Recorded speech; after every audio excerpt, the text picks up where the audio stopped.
Assalamualaikum warahmatullahi wabarakatuh. Selamat pagi anak-anak. Hari ini kita sudah memasuki pelajaran tema 1 subtema 2 kebersamaan dalam keberagaman. Kita hari ini belajar pembelajaran 1 dan pembelajaran 2 ya. Kalau di buku LKS itu ada di halaman 28. Kalau di buku paket, kita hari ini pakai buku paket dulu. Yang sekarang pakai buku paket dulu di halaman 82, yaitu tentang pelajaran IPA. Kalau kalian bisa mendengar suara ibu dengan jelas, itu tandanya indera pendengar kalian, yaitu telinga, berfungsi dengan baik dan dalam keadaan sehat. Alhamdulillah, kita wajib bersyukur. Bagaimana cara bersyukur atas nikmat Allah yang gratis ini? Yaitu dengan cara merawat telinga dengan baik supaya tetap sehat dan kita dapat mendengar suara dengan baik. Nah, anak-anakku, di telinga ini ada 3 bagian yang harus kamu ketahui. Yang pertama yaitu telinga bagian luar, dimulai dari sini sampai sini, ini telinga bagian luar, kemudian telinga bagian tengah, dan telinga bagian dalam. Telinga bagian luar terdiri dari daun telinga, lubang telinga, dan gendang telinga. Telinga bagian tengah terdiri dari tulang-tulang pendengaran, yaitu tulang landasan, tulang martil, ini maksudnya tulang martil, tulang landasan, dan tulang sanggurdi. Kemudian di bagian dalam telinga ini ada juga yang namanya koklea atau seperti siput ya, ini disebutnya rumah siput atau koklea. Lalu bagaimana sih bunyi bisa terdengar di telinga kita? Yaitu yang pertama, kalau misalnya kita bisa mendengar suara kecapi ya. Kecapi itu kan supaya berbunyi kita petik senarnya. Nah, si senar itu kan bergetar, kemudian menghasilkan bunyi yang merambat melalui udara, kemudian udara meneruskannya ke daun telinga. Dan di daun telinga ini suara itu ditangkap dan dikumpulkan. Jadi daun telinga itu fungsinya menangkap dan mengumpulkan suara dari luar. Contohnya suara musik tadi ditangkap dan dikumpulkan di daun telinga, kemudian masuk, kemudian disalurkan oleh lubang telinga menuju gendang telinga. Sehingga gendang telinga di sini itu akan bergetar dan bisa menangkap gelombang bunyi yang masuk dari luar tadi. Nah, dari gendang telinga ini terdiri dari selaput tipis ya anak-anak, sehingga mudah robek kalau kita mendengar suara-suara yang keras. Dari gelombang bunyi yang ditangkap atau diterima oleh gendang telinga ini kemudian diubah menjadi getaran-getaran dan disalurkan ke tulang pendengaran. Tulang pendengaran ini menerima gelombang bunyi tersebut dan juga diteruskan lagi ke koklea atau ke rumah siput ini. Rumah siput ini fungsinya adalah untuk menerima gelombang bunyi dari telinga tengah, kemudian meneruskannya ke saraf-saraf yang ada di otak. Nah, di ujung-ujung saraf ini yang menuju ke otak nanti diolahlah suara itu sehingga kita bisa mendengar suara yang berbeda-beda. Kita bisa membedakan mana suara kicauan burung, mana suara alat musik maupun suara manusia gitu. Ya, jadi diingat ya, yang ini namanya daun telinga, lubang telinga, gendang telinga, ini tulang-tulang pendengaran. Terus di sini ada yang namanya saluran Eustachius ya. Saluran Eustachius itu fungsinya untuk menyeimbangkan tekanan udara antara telinga luar dan telinga tengah. Kemudian kalau ini namanya rumah siput atau koklea. gitu ya anak-anak.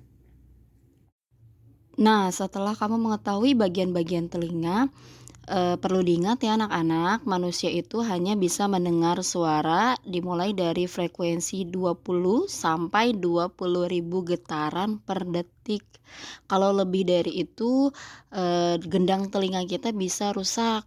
Kenapa demikian? Karena gendang telinga itu terdiri atau terbuat dari selaput tipis yang mudah robek. Kalau kita mendengar suara musik yang terlalu keras atau, suara petir yang terlalu keras, itu akan merusak atau merobek gendang telinga kita, sehingga menurunkan fungsi pendengaran kita, atau bahkan bisa juga menjadi telinga kita menjadi tuli, tidak bisa mendengar. Supaya telinga kita tetap sehat, kita bisa mendengar bunyi-bunyian, maka kita harus merawat telinga kita, yaitu dengan cara membersihkan telinga dengan teratur. Bagaimana cara membersihkan telinga yang baik dan benar? Yaitu dengan memakai benda lunak seperti kapas pembersih. Tidak disarankan untuk menggunakan benda-benda yang keras dan tajam seperti korek kuping, itu tidak disarankan ya anak-anak, karena dapat merobek gendang telinga. Terus juga hindari sering memakai headset. Nah, itu jangan sering dilakukan. Kemudian hindari mendengar suara-suara musik atau suara-suara yang terlalu kencang atau terlalu keras.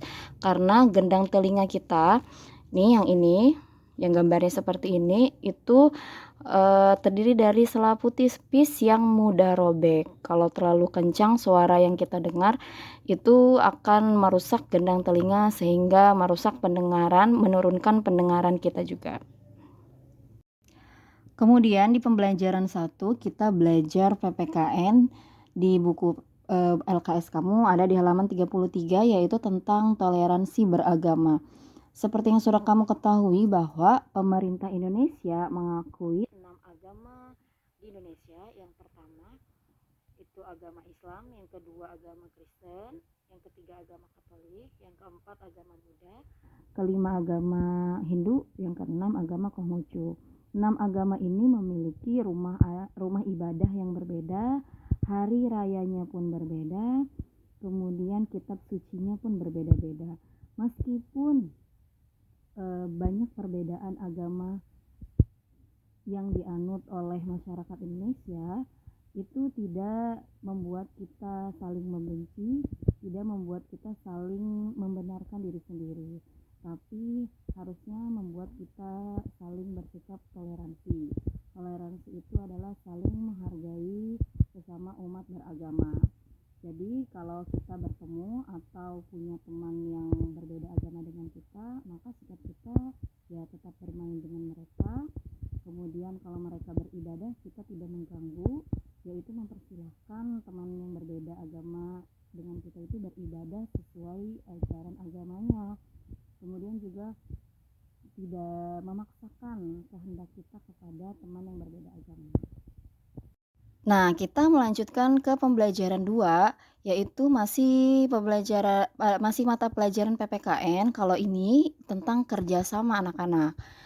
Di lingkungan sekolah, di lingkungan rumah maupun di lingkungan masyarakat, tentu saja kita pasti akan bertemu atau mengerjakan pekerjaan dengan bersama-sama.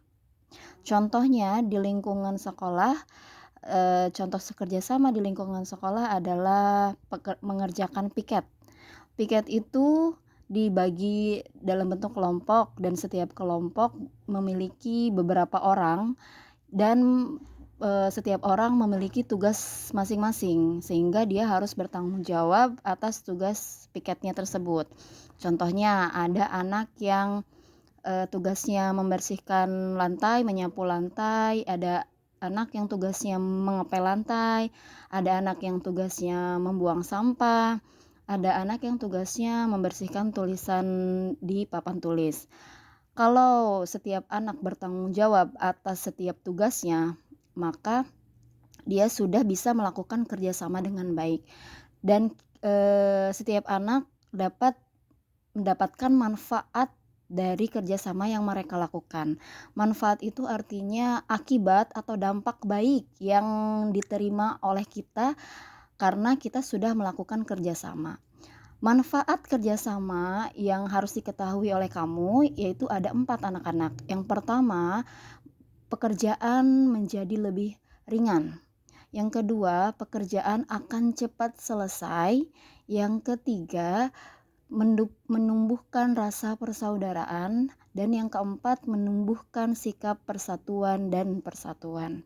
Bayangkan kalau teman-teman itu yang kelompok piket itu saling mengandalkan. Cuma ada satu orang doang yang ngepel, yang nyapu, yang buang sampah, itu satu orang doang, apa yang terjadi? Pasti pekerjaan akan lama selesainya dan akan berat. Justru nanti akan menimbulkan pertengkaran, permusuhan, gak mau berteman lagi. Nah, itu kita harus hindari. Itu bukanlah kerjasama.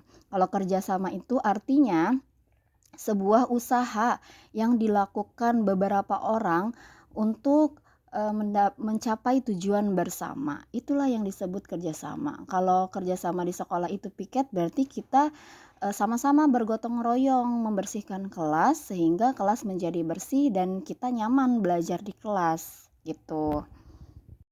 Pembelajaran 2 juga ada pelajaran SBDP, yaitu tentang pola lantai gerak tari.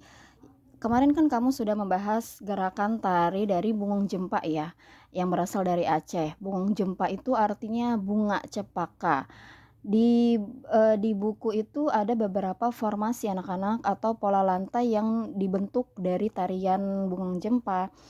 Jadi kalau kita melihat penari itu kan bergerak ke kanan, ke kiri, ke depan, ke belakang. Seolah-olah itu ada garis yang dilalui oleh penari, padahal tidak ada. Nah, itu disebut garis imajiner yang dilalui oleh penari dan disebut pola lantai ya. Kalau di buku paket itu ada di halaman, nah ini dia ya, halaman 97. Nah, ini adalah pola lantai atau formasi gerakan dari tarian Bungung Jempa. Pola lantai di formasi gerakan A seperti ini, mendatar, sejajar, mereka berdiri sejajar, berdiri mendatar. Nah, ini disebut pola lantai horizontal. Kemudian yang kedua, formasi gerakan B. Nah, ini seperti apa ya kira-kira? Seperti apa, huruf apa anak-anak? Ini membentuk seperti huruf V. Ya, tuh seperti ini. Ini formasi atau pola lantai membentuk huruf V. Kemudian selanjutnya formasi gerakan C membentuk huruf O atau membentuk lingkaran. Ya. Kemudian yang terakhir formasi gerakan D. Nah, ini formasinya beda dari yang lain. Ada yang di sini, kemudian agak geser lagi, kemudian di sini, ini namanya formasi zigzag, ya. Gitu, zigzag. Disebut zigzag. Begitulah pembelajaran kita hari ini ya, belajar tadi IPA, kemudian PPKN dan SPDP. Mudah-mudahan bisa dimengerti. Selamat belajar, tetap semangat. Wassalamualaikum warahmatullahi wabarakatuh.